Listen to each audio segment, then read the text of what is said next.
Hi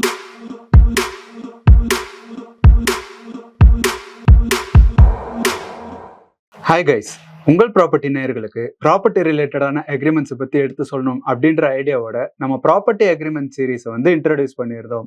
அந்த சீரீஸ்ல ஒரு ப்ராப்பர்ட்டி ரிலேட்டடான வேரியஸ் அக்ரிமெண்ட்ஸ் பற்றிலாம் நம்ம பார்த்துருந்தோம். இனிமே வர வீடியோஸ்ல ஒரு ப்ராப்பர்ட்டி ரிலேட்டடான கேசஸ் அண்ட் கோர்ட் ப்ரொசீடிங்ஸ் பற்றிலாம் நம்ம பார்க்கலாம். இந்த வீடியோல நம்ம பார்க்க போறது இன்ஜங்ஷன் சூட். இன்ஜங்ஷன் அப்படின்னா ஒருத்தர் பண்றதை தடுக்கிறது. இந்த இன்ஜங்ஷன் சூட்டை எதுக்கு ஃபைல் பண்ணுவாங்கன்னா, ஒருத்தரோட ரைட்டை இன்னொருத்தர் வயலேட் பண்ற மாதிரி ஏதாச்சும் பண்ணாங்கன்னா அதை இந்த இன்ஜங்ஷன் சூட் ஃபைல் பண்ணி ஸ்டாப் பண்ண சொல்லலாம். ஃபார் எக்ஸாம்பிள், ஏங்கிற ஒரு பர்சனோட காரை பிங்கிற பர்சன் ஹோல்ட் பண்ணி வச்சிருக்காரு. ஸோ பிங்கிற பர்சன் காரை ஹோல்ட் பண்ணி வச்சுக்கிறத ஸ்டாப் பண்ண ஏங்கிற person suit for injunction file பண்ணலாம். ஸோ இதே கான்செப்ட் ப்ராப்பர்ட்டிஸ்க்கும் அப்ளை ஆகும். ஸோ ஒருத்தர் உங்க ப்ராப்பர்ட்டியை பெர்மிஷன் இல்லாம யூஸ் பண்ணாலோ, அந்த ப்ராப்பர்ட்டியை ஹோல்ட் பண்ணி வச்சிருந்தாலோ, இல்லைன்னா அந்த ப்ராப்பர்ட்டியை டேமேஜ் பண்ணாலோ, இல்லைன்னா உங்களை அந்த ப்ராப்பர்ட்டி விட்டு ஃபோர்ஸ்ஃபுல்லா எவிக்ட் பண்ணாலோ, அதை ஸ்டாப் பண்றதுக்கு இந்த இன்ஜங்ஷன் சூட்டை ஃபைல் பண்ணலாம். ஸோ கோர்ட்ல நீங்க இந்த சூட்கான பெட்டிஷன் அப்புறம் அதுக்கான ப்ரூஃப்ஸ் எல்லாம் சேர்த்து கோர்ட்ல ஃபைல் பண்ணணும்.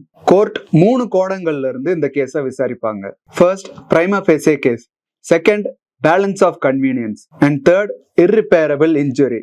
ஃபர்ஸ்ட், பிரைமா ஃபேசியே கேஸ் அப்படின்றது என்னன்னா, உங்களோட ப்ராப்பர்ட்டியை ஒருத்தர் பெர்மிஷன் இல்லாம யூஸ் பண்ணிட்டு இருந்தாலோ, இல்லைன்னா ஹோல்ட் பண்ணி வச்சிருந்தாலோ, இல்லைன்னா டேமேஜ் பண்ணிட்டு இருந்தாலோ, உங்களை அந்த ப்ராப்பர்ட்டியை விட்டு ஃபோர்ஸ்ஃபுல்லா எவிக்ட் பண்ணாலோ, அந்த ப்ராப்பர்ட்டி உங்களது தான் அப்படின்றதுக்கும், உங்களோட ப்ராப்பர்ட்டியை ஒருத்தர் ஹோல்ட் பண்ணி வச்சிருக்கார், இல்லைன்னா உங்க பெர்மிஷன் இல்லாம யூஸ் பண்ணிட்டு இருக்கார், இல்லைன்னா டேமேஜ் பண்ணிட்டு இருக்கார், இல்லைன்னா அந்த ப்ராப்பர்ட்டில இருந்து உங்களை ஃபோர்ஸ்ஃபுல்லா எவிக்ட் பண்ணிருக்கார், இல்லைன்னா இதெல்லாம் பண்றதுக்கு ட்ரை பண்ணிட்டு இருக்கார் அப்படின்றதுக்கு ப்ரூஃப் இருந்தா அதெல்லாம் கம்பைல் பண்ணி கோர்ட்ல சப்மிட் பண்ணணும். ஸோ இதுல உங்க ப்ராப்பர்ட்டியோட ஓனர்ஷிப்பை ப்ரூவ் பண்றதுக்கான டாக்குமெண்ட்ஸ் எல்லாம் வைப்பீங்க அண்ட் அதை கோர்ட்டும் விசாரிப்பாங்க. அதே சமயத்துல இன்னொரு நபர் ஏன் உங்க ப்ராப்பர்ட்டியை ஹோல்ட் பண்ணிருக்கார், இல்லைன்னா ஏன் யூஸ் பண்றார், இல்லைன்னா ஏன் டேமேஜ் பண்றார், இல்லைன்னா ஏன் அந்த ப்ராப்பர்ட்டில இருந்து உங்களை ஃபோர்ஸ்ஃபுல்லா எவிக்ட் பண்றார் அப்படின்றதையும் கோர்ட் விசாரிக்கும். ஸோ இதெல்லாம் சேர்த்து கோர்ட் ஒன்னா பரிசீலனை பண்ணுவாங்க. செகண்ட், பேலன்ஸ் ஆஃப் கன்வீனியன்ஸ் அப்படின்றது என்னன்னா, இந்த கேஸை ஃபைல் பண்றதுனால யாருக்கு கன்வீனியன்ஸ், அதாவது யாருக்கு சாதகம் அப்படின்றத கண்டுபிடிப்பாங்க.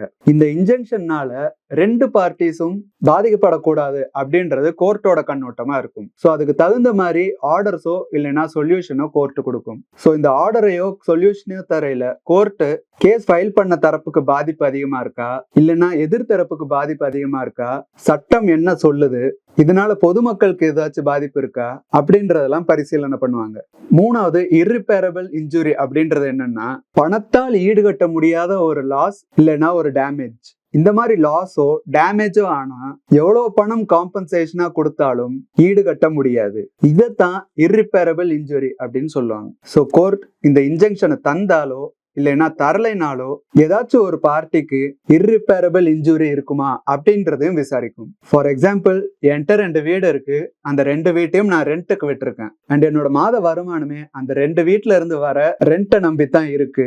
அண்ட் அதை யாராச்சும் ஹோல்ட் பண்ணி வச்சுக்கிட்டாலோ, இல்லாட்டி என் பெர்மிஷன் இல்லாம யூஸ் பண்ணாலோ, இல்ல அதை டேமேஜ் பண்ணாலோ, இல்லைன்னா அதுல ஆல்ரெடி இருக்கிற டெனன்ஸை ஃபோர்ஸ்ஃபுல்லா எவிக்ட் பண்ணாலோ எனக்கு வர வேண்டிய ரெண்ட் வராது அண்ட் என்னோட வருமானமே பாதிக்கப்படும். ஸோ இதனால என்னோட செலவுகளை நான் பார்க்க முடியாது, என் கடன்களை அடைக்க முடியாது, என்னோட வாழ்வாதாரமே பாதிக்கப்படும் அப்படின்றது தான் இர்ரிப்பேரபிள் இன்ஜுரி. இதெல்லாம் கணக்கு பண்ணி எனக்கு ஃபேவரபிளா ஆர்டர்ஸ் பாஸ் பண்ணலாமா வேண்டாமா அப்படிங்கறத கோர்ட் முடிவு பண்ணுவாங்க. இந்த இன்ஜங்ஷன் 2 வகைப்படும். ஒன்னு டெம்பரரி இன்ஜங்ஷன், இன்னொன்னு பெர்மனன்ட் இன்ஜங்ஷன். இந்த டெம்பரரி இன்ஜங்ஷனை இன்டர்லாக்யூட்டரி இன்ஜங்ஷன் இல்லைன்னா இன்டரிம் இன்ஜங்ஷன் அப்படின்னு சொல்லுவாங்க. இந்த இன்ஜங்ஷனை ஒரு ப்ராப்பர்ட்டி ரிலேட்டடா ஆல்ரெடி ஒரு கேஸ் போயிட்டு இருக்கு அண்ட் அது முடியறதுக்கு நடுவுலயே ஒருத்தர் ஹோல்ட் பண்ணி இருக்கிற ப்ராப்பர்ட்டியை ரிலீஸ் பண்ண சொல்லுவாங்க, ஆர் பெர்மிஷன் இல்லாம யூஸ் பண்ற நிப்பாட்ட சொல்லுவாங்க, இல்லைன்னா டேமேஜ் பண்றத நிப்பாட்ட சொல்லுவாங்க, இல்லைன்னா ஃபோர்ஸ்ஃபுல்லா எவிக்ட் பண்றத நிப்பாட்ட சொல்லுவாங்க.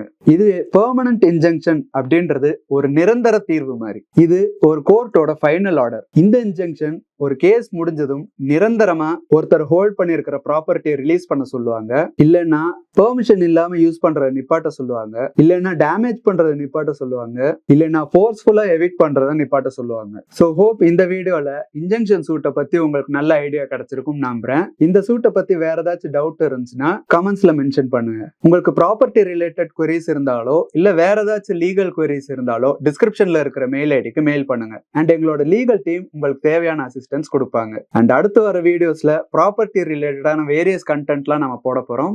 அண்ட் அதெல்லாம் பார்க்கறதுக்கு உங்கள் ப்ராப்பர்ட்டி யூடியூப் சேனலுக்கு சப்ஸ்கிரைப் பண்ணிக்கோங்க. தேங்க்யூ.